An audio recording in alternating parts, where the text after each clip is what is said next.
Ooh, if you did make it this far in the video, I have a very, very exciting announcement from KC Turbos.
What is up, everybody? Welcome back to the channel. If you're new here, thanks for tuning in.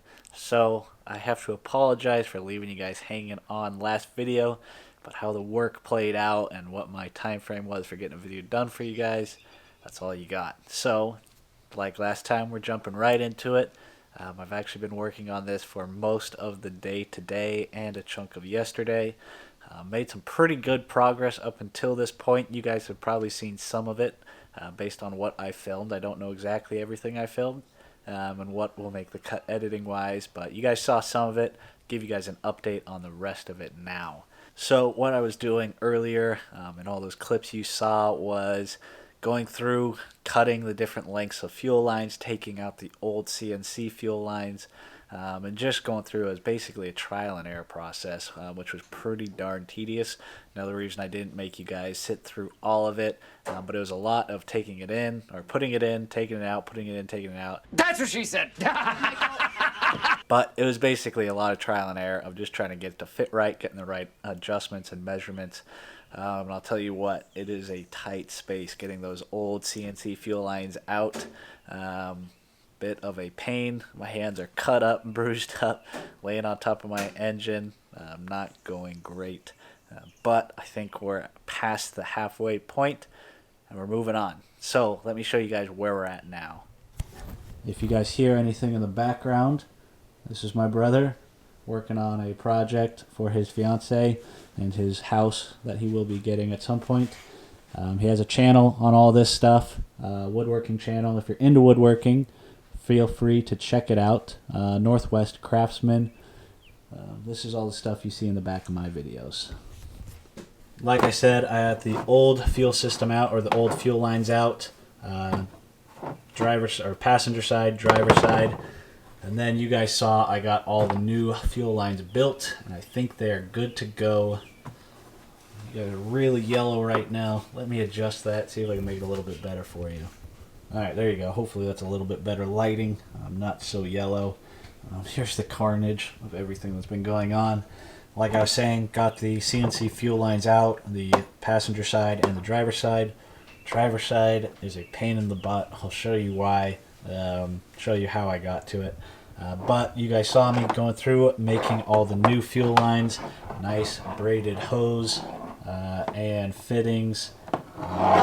First time working with AN lines of any sort.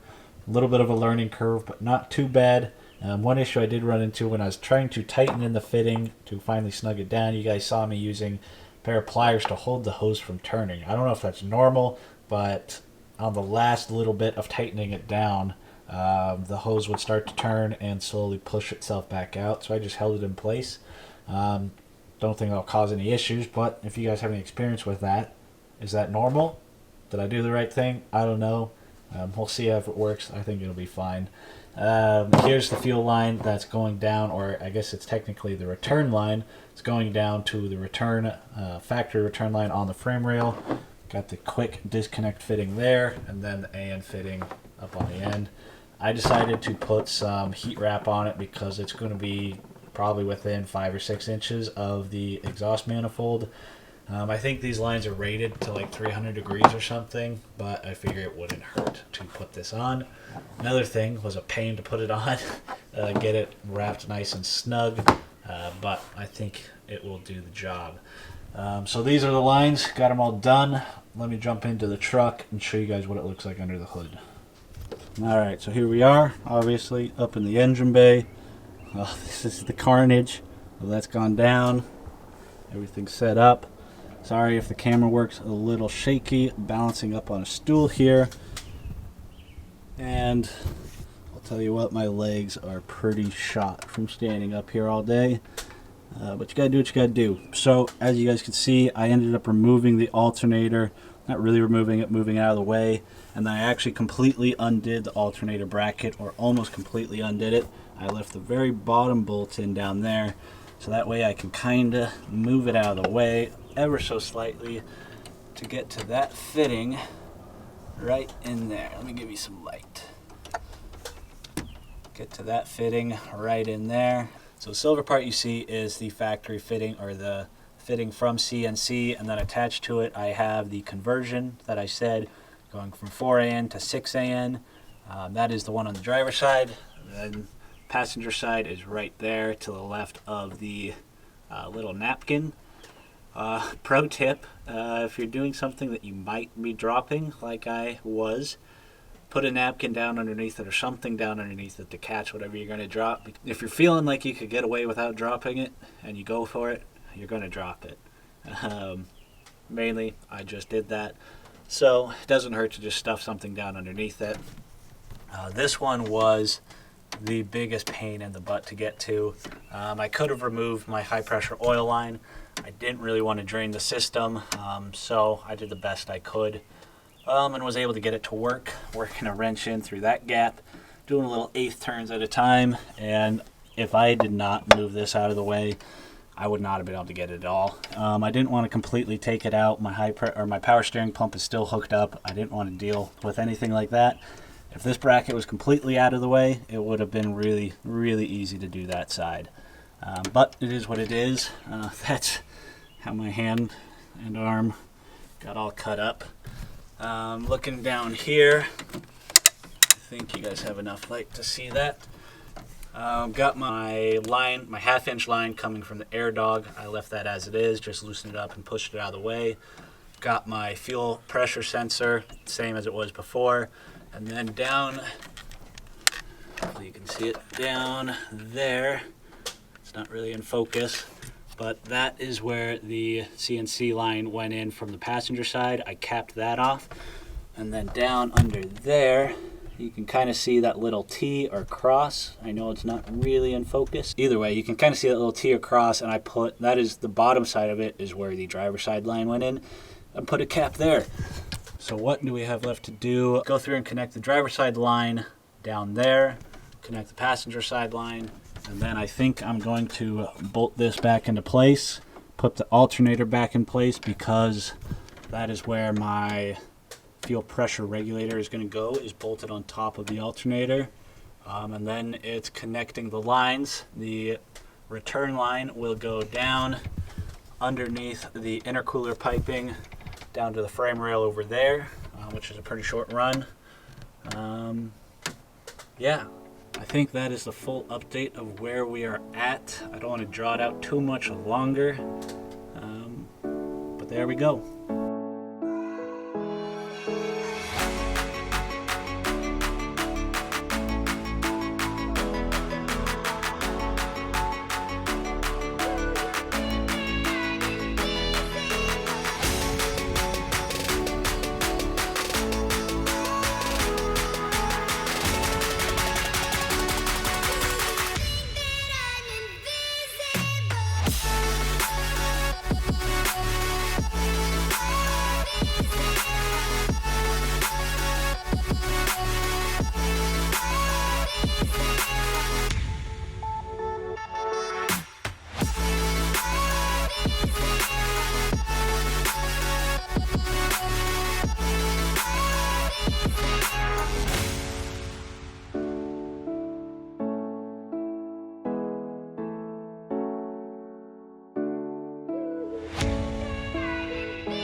Alrighty, people, I think we have her mostly buttoned up.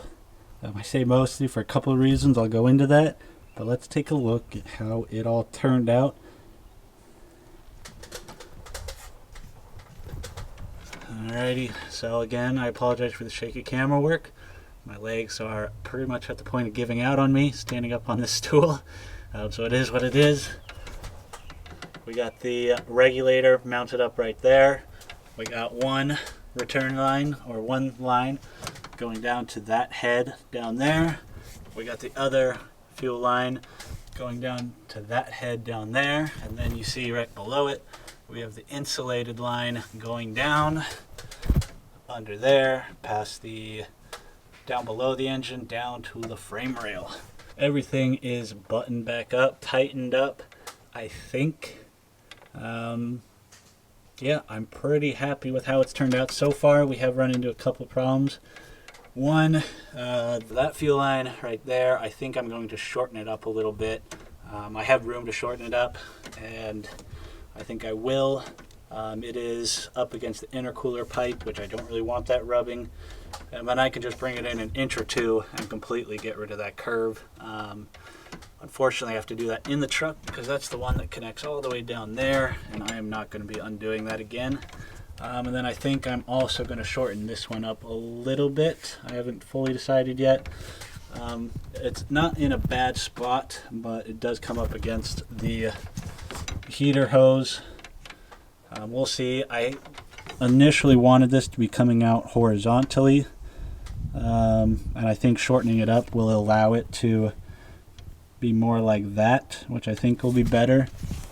But overall, she's all buttoned up. We had one issue down on the frame rail where the return line that we ran right there, the 5/16 quick connect fitting seems to be fitting nice and snug.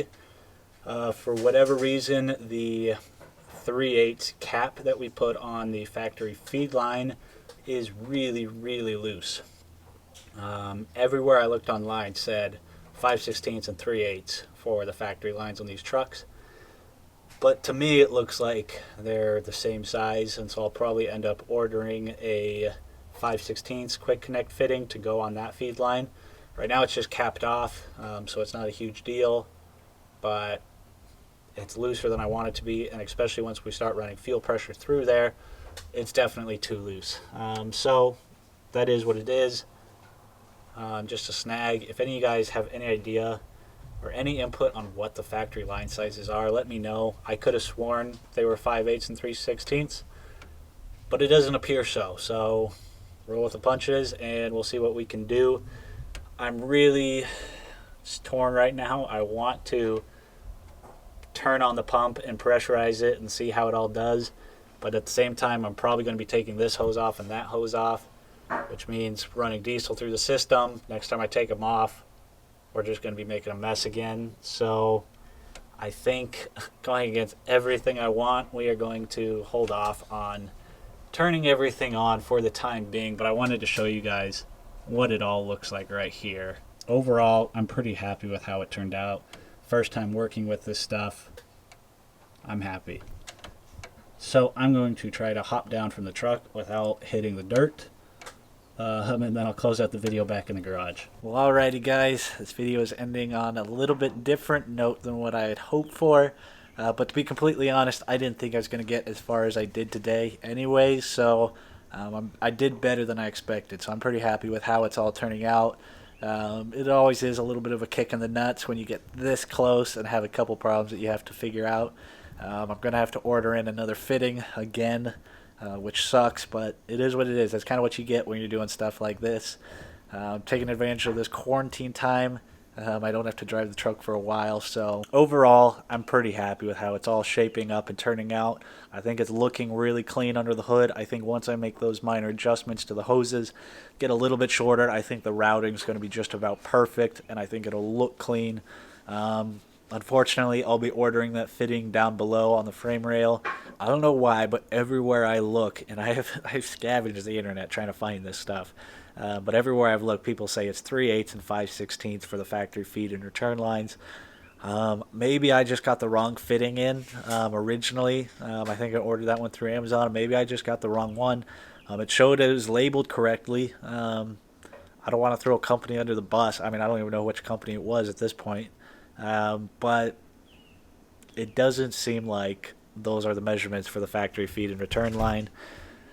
So we'll just make it work. I'll try. I'm going to be trying a 5/16 quick connect, and we'll see how that fits. It seemed to fit really tightly on the return line that we used, and so maybe the factory feed line post pump is 5/16. I don't know.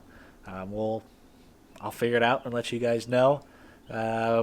In next video, I am almost positive we will be starting her up for the first time again after all this upgrades, checking out the fuel pressure, what she's running at, maybe doing some testing. So make sure you stay tuned for that next update video. It should be wrapping up the fuel system, and then we're moving on to the next stuff. I had some people asking me, what about the Mishimoto coolant reservoir? I thought you were putting that in your truck, and yes, I still am.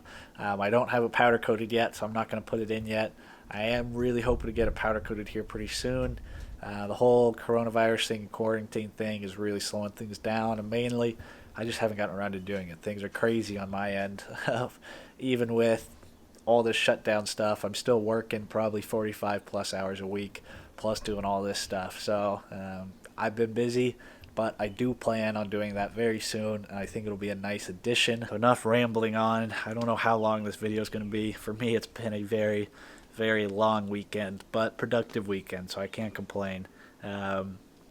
As always, if you guys like the video, leave it a thumbs up.